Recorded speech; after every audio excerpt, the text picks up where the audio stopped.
네, 안녕하세요. 유은태입니다. 좀 많이 답답하네요.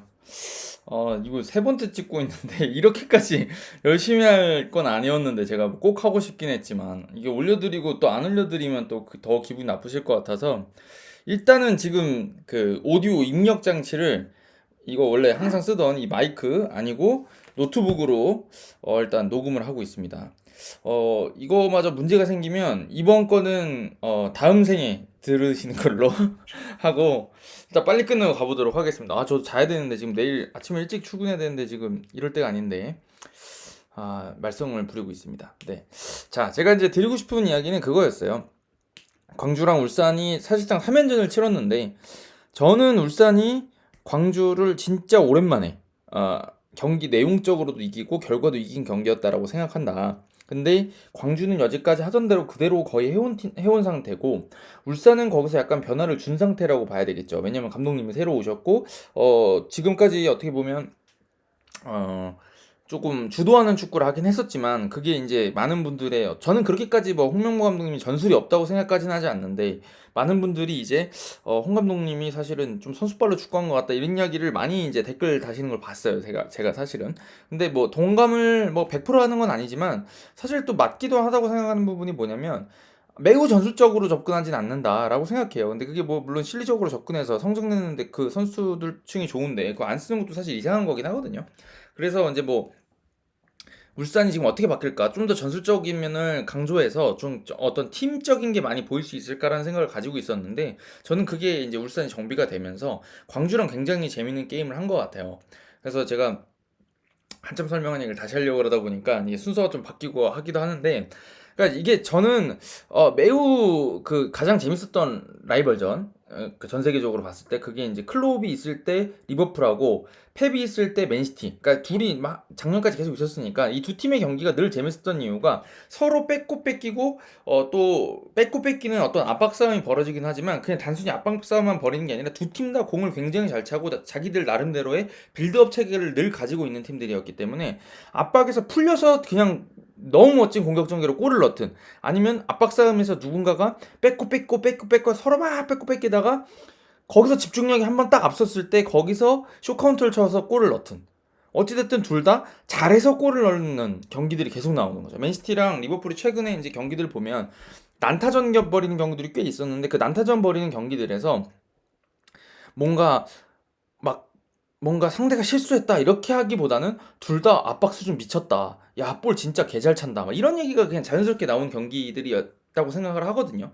근데 이런 경기들이 우리나라에서는 K리그에서는 많이 나오진 않는다고 생각하는 게 내려서는 팀들이 딱 있어 버리니까. 그게 뭐 프리미어리그도 마찬가지긴 해요. 근데 이제 제가 느끼기에는 우리나라에 있던 K리그 강팀들 예전에 전북현대라던가 최근에 울산현대는 말씀드렸던 대로 조금 선수층이 좋은 거를 바탕으로 해서 공격 전개를 하다 보니까 경기 주도를 하다 보니까 사실은 지금 이번에 광주 울산 3연전처럼 울산이 아주 좀 빈틈없이 광주를 좀 숨막히게 하면서 누르는 경기들이 많진 않았던 것 같아요. 그래서 최근 울산이 뭐 광주 상대로 4경기 못 이기고 있었잖아요. 그 경기 보시면은 뭔가 광주 상대로 전방 압박 괜히 시도하다가 막 풀려나와가지고 선수들 힘쓰는 경우들이 많이 나오고 그렇다 그래가지고 울산이 뭐 광주 상대로 내려서기도 힘들고 내려선다 그래가지고 광주가 또 뭐 공격을 못하는 것도 아니고 왜냐면 울산이 뭐 수비수 짤 뒤에다가 막 파이브백 세워놓고 이렇게 하는 팀이 아니다 보니까 광주 상대가 굉장히 까다로웠거든요, 울산이. 근데 이번 경기에서는 김판곤 감독님이 이제 팀적인 면을 강조하기 시작하면서 제가 보기엔 울산이 광주한테 야 우리도 너희같이 축구할 수 있어 라는 걸 보여주면서 근데 우리가 선수층 더 좋은데 너희 돈 없잖아 약간 이렇게 조금 뭔가 선수층 구성을 좀 더 잘 돼 있다는 거 그다음에 이 두껍다는 거를 보여주면서 경기를 이긴 게 아닌가라는 생각을 해요. 그래서 저는 그래서 울산이 좋은 팀인 거고 또 그런 팀이기 때문에 우승에 도전하고 있다고 생각하는 거고 광주 같은 경우는 여전히 좋은 축구를 시도하려고 하고 있고 잘 할 때가 많지만 여전히 순위는 중위권에서 이제 고군분투하는 상황으로 연결되는 게 아닌가라는 생각을 합니다. 그게 이제 투자에 따라서 그렇게 이제 결과가 나오는 거겠죠. 하지만 이게 이번 경기가 이제 그래도 아까 말씀드렸던 것처럼 시티랑 리버풀이 맞붙는 경기들처럼 굉장히 수준 높은 경기라는 느낌을 줬고 이런 경기들이 많아져야지 K리그에서도 더 재밌는 경기가 많아지는구나라는 느낌을 받지 않으실까라는 생각을 합니다. 그래서 제가 이번 경기를 관통하는 거는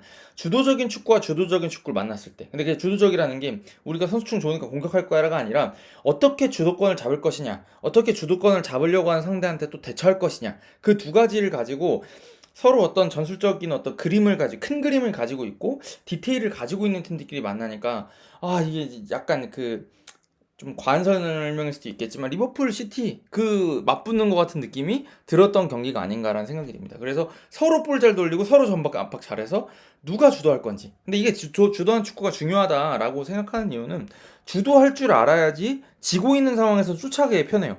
그러니까 승리 확률을 높일 수가 있어요.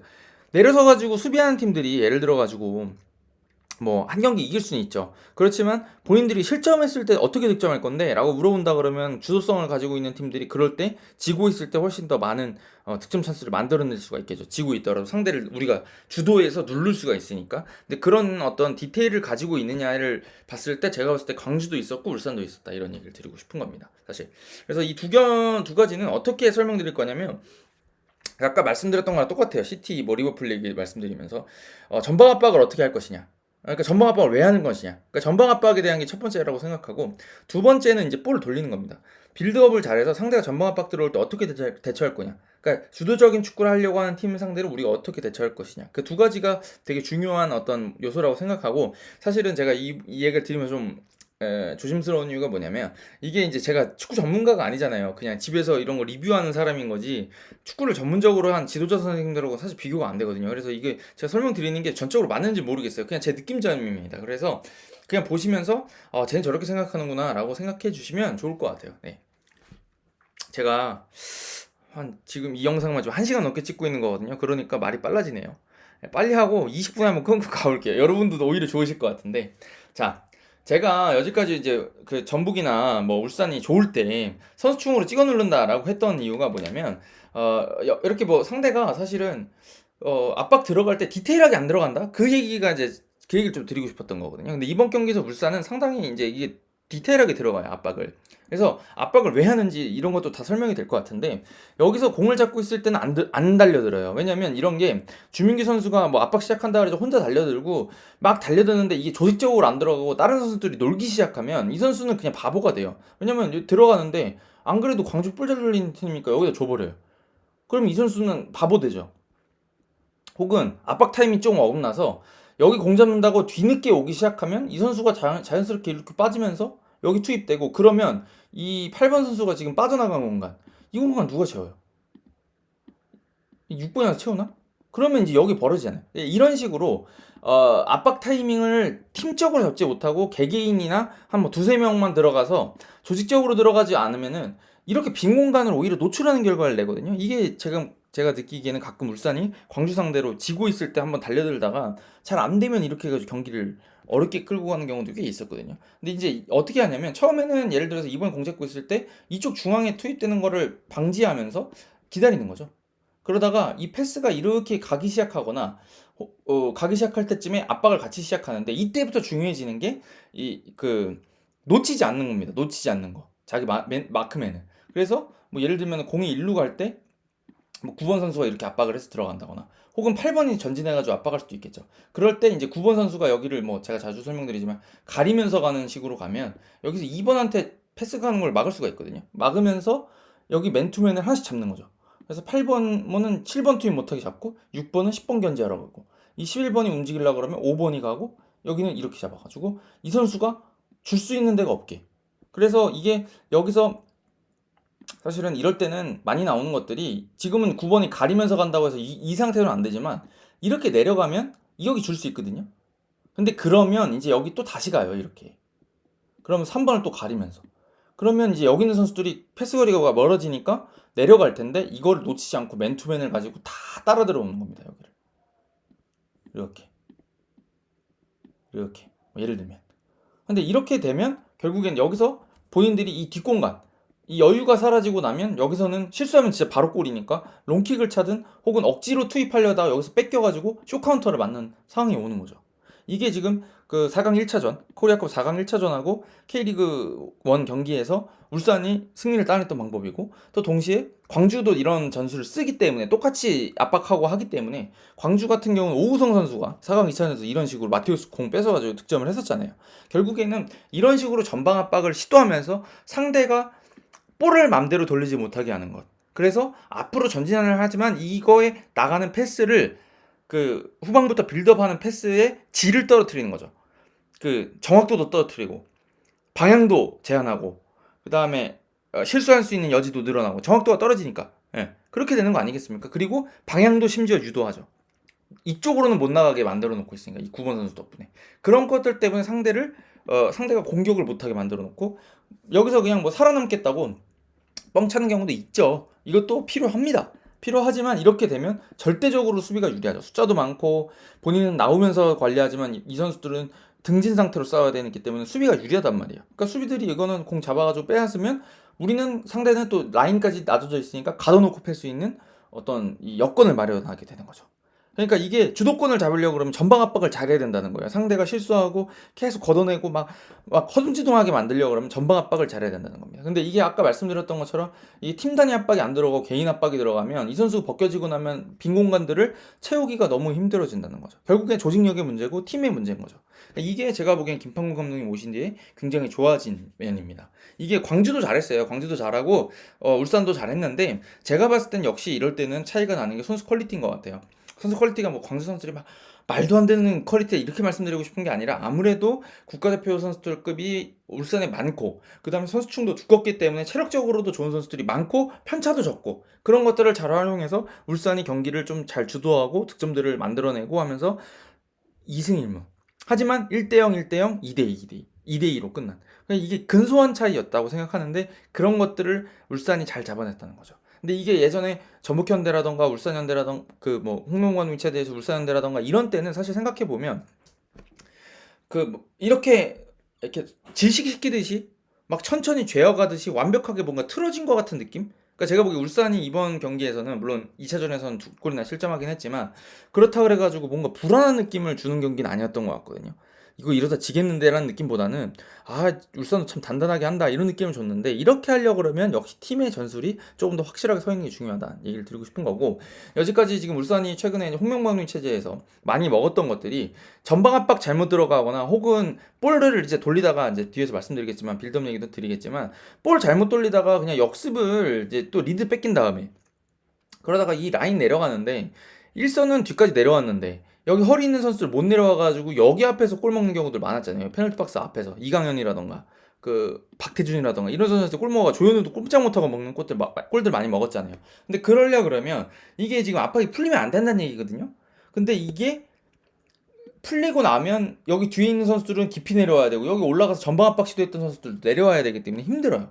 그러니까 이런 어떤 조직적인 면을 키우면 선수들 개개인의 체력도 아낄 수 있는 부분이 있다는 거죠. 그래서 전방 압박을 세밀하게 해야 되고 이런 것들이 주도권을 잡게 되는 아주 중요한 요소가 된다는 겁니다. 근데 이거를 울산이 잘하고 있는 거고 광주는 원래 잘했고.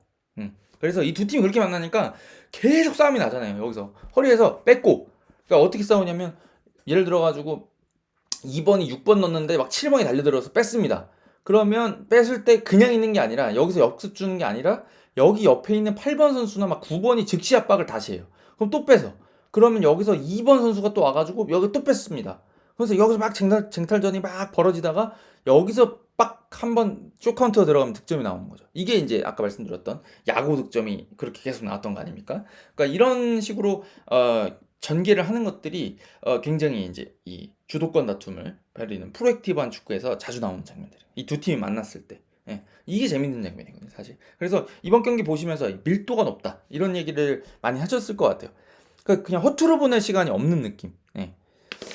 자, 고기 하나 좋았고요. 이거에 이제 반대되는 개념이라고 해야 될까요? 반대되는 어떤 무기라고 해야 될 게 결국에는 전방 압박이 들어온다는 거는 우리가 실수할 수 있는 가능성이 커진다. 이 얘기를 아까 드렸었는데 그럼 이거 아까 흰색이 광주라고 설명드렸으니까 광주로 그냥 설명 계속 드릴까요? 그게 좋을라나? 파란색으로 하겠습니다. 이게 제가 아까 설명한 게 있어서 익숙한 게 있어가지고 그래요. 자, 여기서 전방 압박 들어올 때 여기 있는 수비 선수들이 공을 잘 돌려서 풀어 나온다. 라고 한다 그러면 아까 말씀드렸던 것처럼 팀 단위 압박을 들어오더라도 풀어낼 수가 있잖아요. 볼이 없는 선수들한테 볼이 없는 선수들의 움직임이 좋다거나 받는 선수들이 원터치 하거나 투터치 한다거나 혹은 이제 탈압박하는 장면들이 나온다거나 하면은 이게 이제 보통은 그 오히려 상대가 전진한 그 뒷공간들을 이용할 수 있기 때문에 공격의 속도를 붙여가지고 나갈 수가 있거든요. 그다음에 또 울산도 공 잘 돌리고 광주도 공 잘 돌리는 팀이니까 그렇잖아요. 맞잖아요. 그러면은 전방 압박에 반대되는 거를 잘하려고 그러면 볼을 잘 돌려야 되거든요. 그러니까 결국엔 프로액티브한 팀들은 빌드업을 잘하고 전방 압박을 잘해요. 그러니까 맨시티잖아, 완전히. 그죠? 그리고 리버풀도 그랬었고, 리버풀은 뭐 아주 세밀하진 않지만 본인들 나름대로는 공격하는 방법이 있는 팀이거든요. 그러니까 그런 식의 경기를 잘하려고 그러면 빌드업을 잘해야 된다는 건데, 제가 봤을 때는 이번 경기에서 좀 울산한테 달라진 거, 원래 이제 광주 같은 경우는 볼 없는 선수들 움직임이 워낙 좋고, 그 터치수 줄이는 것들도 좋고 그 다음에 이제 여러 가지 광주도 그런 것들을 주변의 동료들을 잘 활용하는 것들을 잘 해왔었는데 그러니까 뒤에서 또 설명 잠깐 드릴 거예요. 근데 저는 울산이 이런 거를 해온 거다고는 느낌을 잘 못 받았던 것 같긴 해요. 울산이 뭐 개인적인 능력이 좋기 때문에 개인 선수들이 보여주는 게 있었지만 사실은 어떤 본인들 말고 다른 선수들 그러니까 약간 못하는 건 아닌데 팀에서 하는 느낌은 아닌 것 같고 개개인이 하는 것 같다는 느낌을 좀 받긴 받았어요 저는 사실. 근데 이번 경기 제가 그 4강 2차전 때 보면서 이거는 진짜 팀이 하는 것 같다라고 느꼈던 게 뭐냐면 아까도 이거 세 번째 설명하니까 힘든데 여기서 이명재 선수 그 4강 2차전에 21분이에요. 그때 김영건 선수가 공 잡고 이제 있는데 압박이 들어오는 뭐 그런 상황이었는데 이명재 선수가 여기서 측면 쪽 수비수니까 공을 받을 수도 있는데 여기서 여기 안 서 있고 일로 들어가더라고요. 근데 이게 그냥 들어가는 게 아니라 김민우 위치를 확인하고 들어가요. 제가 느꼈던 게 뭐냐면 이게 좀 뒤에 있으면 좋겠는데 아마 김민우 선수가 일로 받으러 나와서 이 패스기를 받으라고 본인이 빠져준 것 같아요. 근데 이게 만약에 본인이 내가 풀백이니까 측면에서 공 받아야지 라고 했다 그러면 이 선수한테 공 들어가는 순간 이 8번이 움직임이 여기까지 나와 있겠죠 아마? 이렇게 견제를 했겠죠. 그러면 이 패스길이 안 나요. 오히려 측면을 더 넓게 못 쓴다고요. 그죠? 그리고 만약에 본인이 이렇게 공을 잡는다고 그러니까 넓게 잡겠다고 그럼 이 8번 선수가 이렇게 서 있을 텐데 그럼 여기에 어차피 가는 건 못 가는 건 똑같아요. 그죠? 근데 본인 받은 다음에 줄 때도 사실 많지가 않을 수가 있죠. 선택지가. 근데 여기서 이렇게 들어가 버리니까 이 선수가 여기를 따라갈 수밖에 없어요. 왜냐면 여기 안 따라가면 여기도 넣어버릴 거거든요. 그러니까 여기를 잡겠죠. 잡아야 되죠. 수비를. 그러니까 자연스럽게 여기서 김민우가 위에 있다가 쭉 빠져주면 여기가 순간적으로 거리는 벌어지고 볼이 이렇게 들어가는 거죠. 그리고 나면 이 선수도 강주도 압박을 하는 팀이니까 여기 붙어야 될 텐데 그러면 이 뒷공간이 나죠. 뭐 고승범이 갈 수도 있고 주민규가 갈 수도 있고 혹은 이명재가 들어갈 수도 있고 뭐 다른 선수가 올 수도 있고 혹은 이렇게 되면서 중앙 쪽에 숫자가 늘어나니까 김민우 선수 관리하면서 이쪽 중앙 투입하기도 너무 좋죠. 사실 한 명 빠져주고 이 선수가 그럼 따라가야 될 텐데 그럼 올라가면 이명재가 받을 수 있고 이런 식으로 어떻게 빌드업을 하고 어떻게 흔들 것이냐 라는 거에 대해서 본인들이 나만 이용하는 게 아니라 나 말고 다른 선수 어떻게 할 것인지 이게 포지셔닝 플레이잖아요. 포지션을 이용해서 내가 여기 있을 때 그냥 서 있으면 얘가 여기 서 있으니까 우리 팀원한테 해가 되는 위치야. 그러니까 나는 내가 당장 공 못 받더라도 얘를 끌고 지나가겠어 라고 하는 이거 때문에 사실은 얘네가 골치 아파지는 거거든요. 볼이 없는 선수들의 움직임 때문에 아까 제가 이제 그 뭐 탈압박 얘기도 말씀드렸었는데 부스케츠 예전에 생각해 보시면 부스케츠가 막 엄청 잘 속이는 게 막 그런 거잖아요. 여기 뒤에 미드필더 붙어 있는데 여기 주는 척 한 다음에 돌아서고 막 이런 거도 우리가 흔히 탈압박이라고 생각하는데 이것도 잘 생각해 보시면 이렇게 여기 투입할 때 이쪽에 몇 번 공을 계속 이렇게 내주면 다음부터 이 선수가 6번의 위치 이렇게 잡고 있으면 7번이 더 붙을 거 아닙니까? 그죠? 그렇게 자꾸 주는 형태를 만들어 놓고 여기서 돌아버리는 거가 이제 탈압박이라고 우리가 생각하는데 이게 이쪽으로 가려고 그러면 여러 가지 또 베리에이션을 줘야 돼요 사실은. 그냥 위치가 내가 너 여기 공 받으니까 7번한테 받을 때 여기 꼭 서 있어 이렇게 하면 안 되는 이유가 뭐냐면 7번이 이렇게 붙어버리면 이제 6번 못 주거든요. 그럴 때는 위치를 달리 해야 되는 게 여기서 이 선수가 이번에 7번이 판단을 해야죠. 여기 준다 라고 할 때 이 선수 판단 빨리 해야 되는 게 나한테 붙었네 일로 나와서 받든가 혹은 이 선수 7번 공 잡고 있을 때 이 선수가 아까는 여기 붙어 있었단 말이에요. 그래서 6번한테 계속 줬어요. 투입될 때. 그죠? 그랬는데 이제 여기를 더 바짝 붙네 싶으면 여기 있던 윙이 차라리 일로 들어와서 이걸 이렇게 받아버리면 돼요. 그리고 이 선수 일로 돌면 되잖아. 그럼 이 선수 따라오겠죠. 그리고 일로 돌 때 7번이 여기까지 따라올까요? 안 따라와요. 여기 가겠죠. 공이 오니까. 그러니까 이 선수 풀이 된다고요. 그러니까 이런 식으로 변형을 주면서 해야 이 7번을 잡기가 너무 힘들어지는 거죠. 처음에는 6번만 주다가 갑자기 4번 주고 이렇게 한 두 번 주니까 2번이 무슨 생각하겠어요? 아, 측면 잘 째는구나. 이쪽 잡으려고 가는데 일로 돌아버리면 이때 탈압되는 거거든요. 그러니까 저는 부스케츠가 이런 걸 되게 잘했다고 생각해요. 근데 결국에 이런 이야기가 왜 나오냐면 없는 선수들 움직임을 잘 활용해야 된다는 얘기를 드리고 싶은 거예요. 그래서 이게 광주도 되게 잘해요. 광주 이거 누가 제일 잘하죠? 제가 보기에는 정우현 선수가 요즘 이걸 아주 잘합니다. 주는 척하다 안 주고 잡아놓는 척하다 흘리고 잡으려고 그러면서 나 뒤에 바짝 붙으면 원터치 내버리고 다시 받으러 가고 그런 것들을 진짜 판단을 잘하거든요. 근데 그런 것들을 잘해주려고 그러면 다른 선수들 움직임이 좋으니까 속는 거예요. 정우현이 줄 때 왜 속아요? 받을 거 쟤 자꾸 받으니까. 그러니까 다른 선수들 움직임이 좋다는 얘기거든요. 그 광주가 되게 잘하고 있고 근데 이제 이번에는 울산도 조금 더 팀적으로 빌드업하려고 하는 게 보여서 좋았다. 그래서 압박하는 게 쉽지가 않았다라는 얘기를 드리고 싶은 겁니다. 그래서 뭐 여기 뭐 제가 아까 리뷰할 때는 먼저 번 리뷰 똑같은 내용인데 이익균 선수 얘기도 했었어요. 이익균 선수도 뭐 측면이나 앞에 있지만 이런 데서 순간적으로 딱 튀어나와가지고 애매한 위치에서 공 받아버린 다음에 여기서 본인이 파생시키는 게 많은 거예요. 이균 선수가 공 이쪽에 딱 투입될 때 주변에서 움직임이 엄청 많거든요. 그러니까 이 선수가 그렇게 해놓으니까 갑자기 드리블 치면서 들어가는 것도 많은 거죠. 예를 들면 여기서 이 7번 선수가 이 뒤에 막고 있다 이균이 여기서 공 잡았을 때 맘 놓고 덤벼들 수가 있냐? 못 덤벼드는 게 이 선수가 있으니까 이걸 뒤로 물러서거든요. 그럴 때 막 치고 들어오는 거지 사실. 이게 이제 광주가 잘 돼 있어요. 근데 울산도 이제 이걸 하기 시작했다는 거죠.